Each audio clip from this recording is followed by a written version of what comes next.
the execution of Charles I would change the history of England forever. The kings previously considered gods will now feel what it is like to live in the body of a mortal. Cruel kings like Henry VIII would be buried forever. Now royalty is just a symbol of unity for England. This video is dedicated to Queen Elizabeth II, who just passed away the day before. God save the Queen.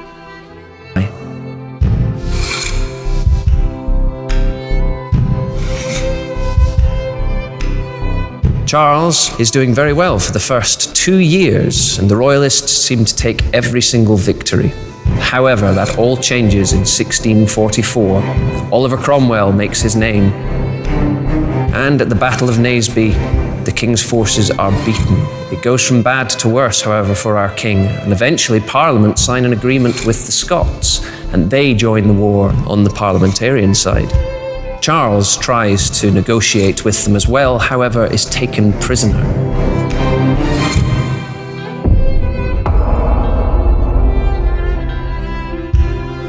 He is then handed from one house to another until eventually being locked up at his own palace of Hampton Court. Then word reaches the king there might be an assassination attempt. So, in 1647, he tries a daring escape, and he manages it. Unfortunately, he is once again recaptured and eventually brought back to London. Now there is talk of placing a king on trial. The country once again is divided. Who could place a king on trial? With the divine right of kings, he's above the law.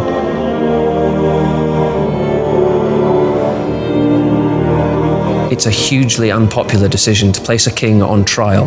The majority still wish to negotiate with him.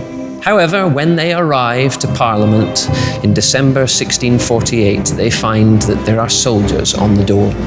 Those who will not look favourably upon the king's trial are turned away. Many of them are arrested. Those who are allowed to enter will become known as the Rump Parliament. These remaining 46 MPs take a vote. A majority of 26 decide to place the king on trial. On the 20th of January, 1649, the trial began. Charles dressed for the occasion. He wore a fine black velvet suit with a black hat, a white lace collar around his neck, and, of course, the blue ribbon with the jewelled George upon it, signifying that he was the head of the Order of the Garter. He kept his hat upon his head, showing that everyone else should show deference to him. When the court begins their questioning, Charles stops them and demands, "By what power am I called hither?" For 3 days, Charles refuses to recognize the authority of this court and will not enter a plea. Despite this, the trial continues. On the morning of the 27th of January, Charles was brought to Parliament to have judgment passed upon him. He had been found guilty.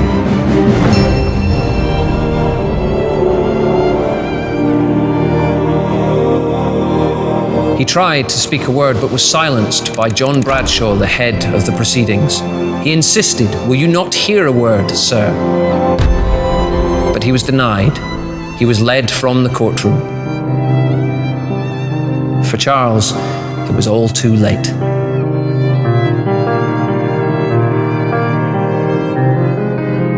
Charles is given 3 days to prepare for his execution. He asks that he might be allowed to see his youngest children still in the country, Elizabeth and Henry. He then writes a letter to Charles, his eldest, advising him on what to do when he becomes king. He writes to James, telling him to stand by his brother. On the 29th of January, Henry and Elizabeth are brought to meet their father.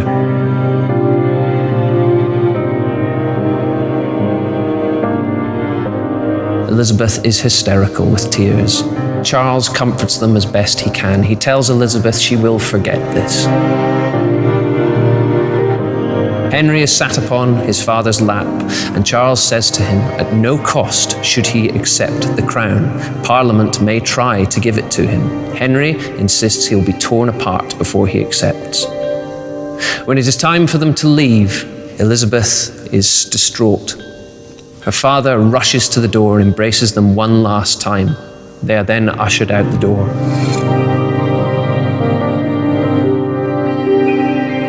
Charles collapses in a heap upon the floor. He spends the rest of the day in his bed, inconsolable. On the night before his execution, Charles got about 4 hours sleep.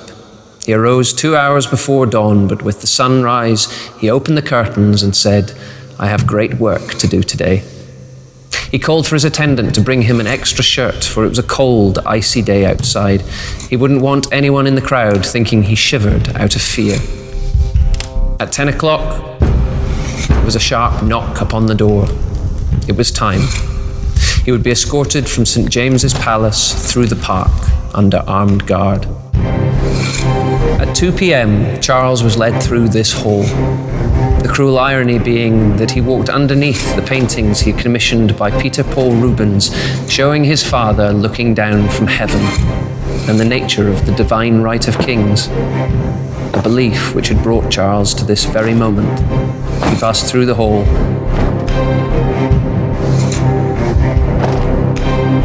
and out onto the scaffold. If Charles felt any nerves at this moment, he hid them well. He conducted himself with strength and decorum. This was such an unpopular decision to execute a king. The new model army had been posted to hold the crowd back. To find an executioner to kill a king was a hard task. Whoever they found did not want to be recognized, so they dressed in the outfit of a sailor, wore a false beard and a wig, and placed fishnets over their head.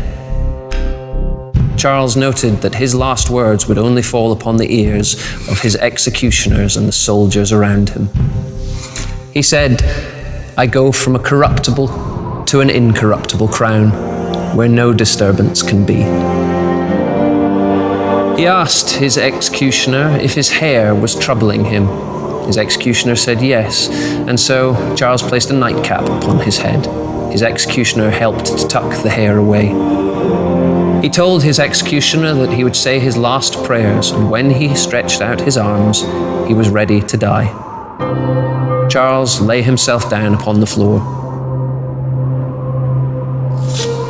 He said his last prayers, stretched out his arms. The axe fell.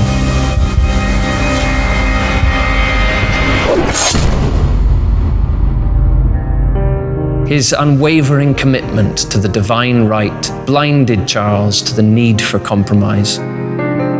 He was a man who stuck to his beliefs, but ultimately paid for it with his life. Was Charles solely to blame, or were he and Parliament on a road that led to only one outcome? What do you think?